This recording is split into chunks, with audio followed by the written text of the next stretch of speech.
Hi there, Kara here from Thriveary. Thanks for joining me.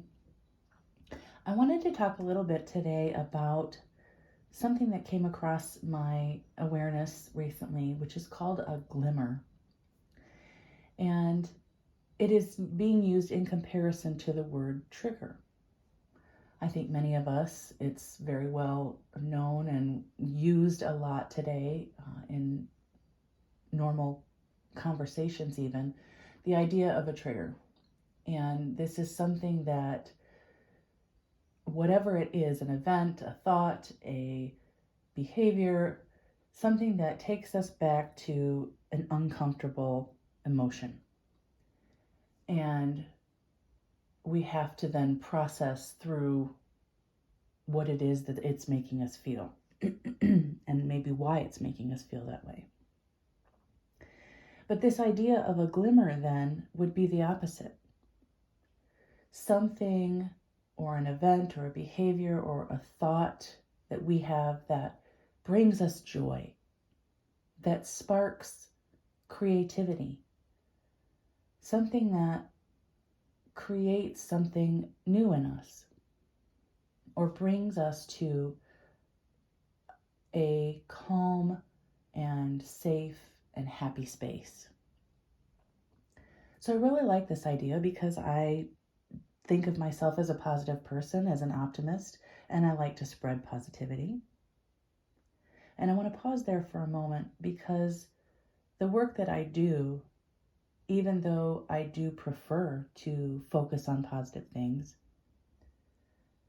I understand that there are real horrors that happen in the world. I have faced some of my own. And I am not afraid to go into the dark with you, emotionally speaking, to hold a container in a safe space for you while you're processing your own emotions.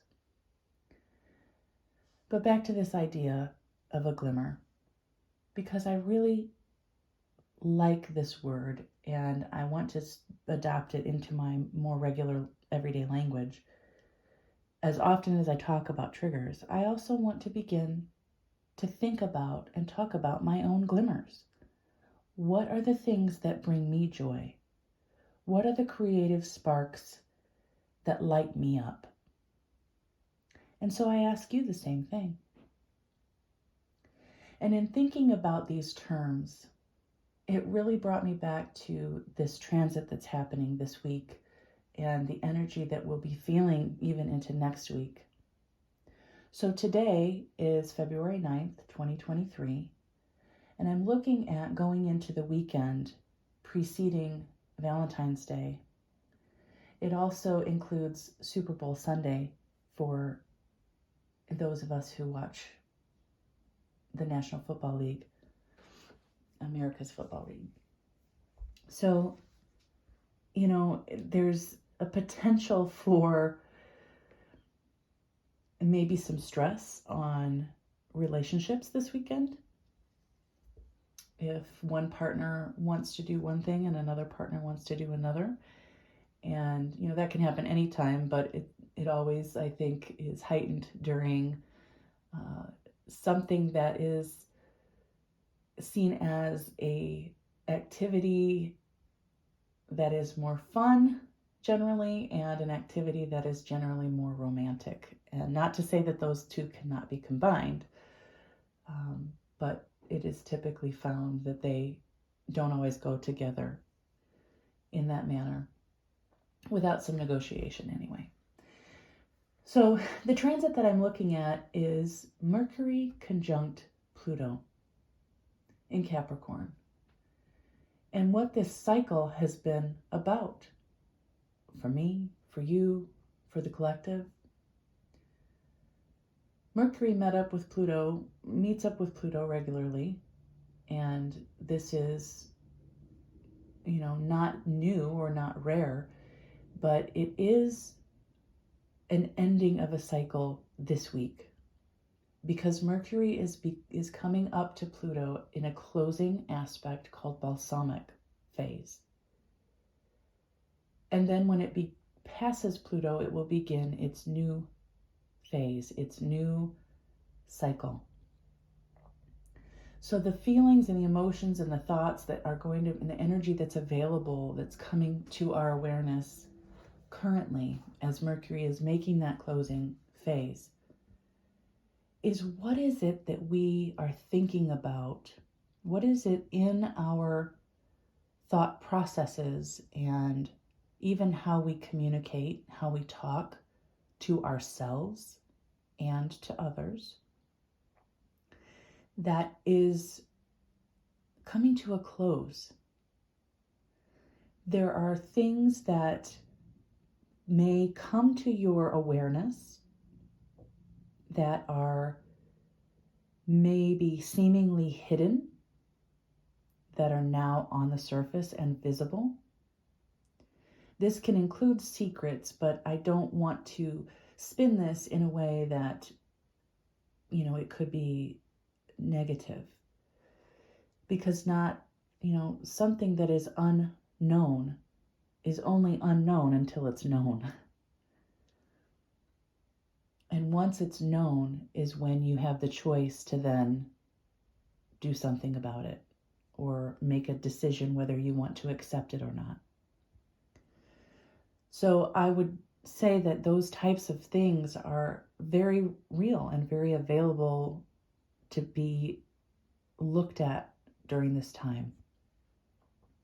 And we are being asked to consider what is being eliminated from our mindset. What needs to be eliminated?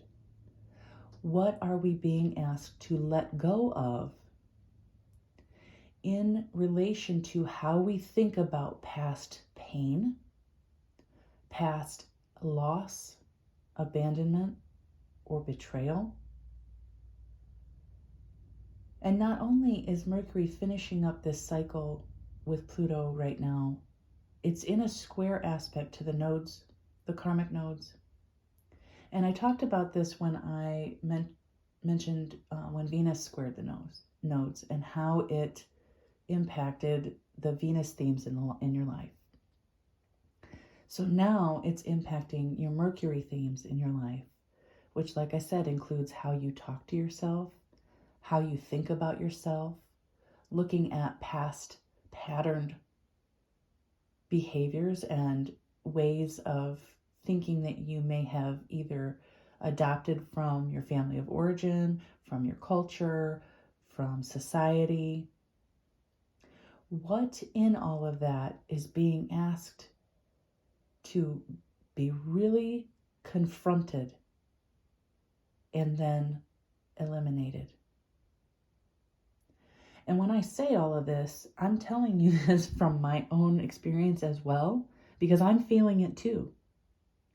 And just within the last couple of days, something new has come to my awareness that I did not know the way I know it now. And it's something that I have to recognize within myself, and it's something I have to let go of if I want to move forward in being the best version of myself. And it's painful. It's really fucking painful and scary. And I am just trying to allow myself space to grieve and feel the loss. And then I get to make a decision about what I want to do about it. And that's where the power lies. We always have a choice. So I'm here to offer a little bit of encouragement during this challenging time and hope to offer that there will be a new cycle available to us once Mercury moves past Pluto in a few days. And I hope that we each can embrace that energy, having left behind and let go and grieved whatever it was that we needed to let go of. And then embrace the newness of what is available to us in our new decisions and of how we want to think about things and how maybe we want to talk to ourselves. And that's why I brought up the idea of a glimmer. How can we use those things, those glimmers, those sparks, those things that ignite us to bring us back to the best versions of ourselves and the better, more positive ways to think about our lives? Again, not bypassing the truth of the depth of the emotional pain, but how can we, in small, simple ways, begin to embrace those sparks? Embrace the things that maybe used to make us happy that we've let go of and that we need to reclaim. I'll check back with you next week and see how things are going. Feel free to comment. Feel free to like and subscribe if you like the content that I've been putting out. You can also follow me on social medias, and you can also find me at my website, astrokara.com. Thanks for listening in. Until next time, take care.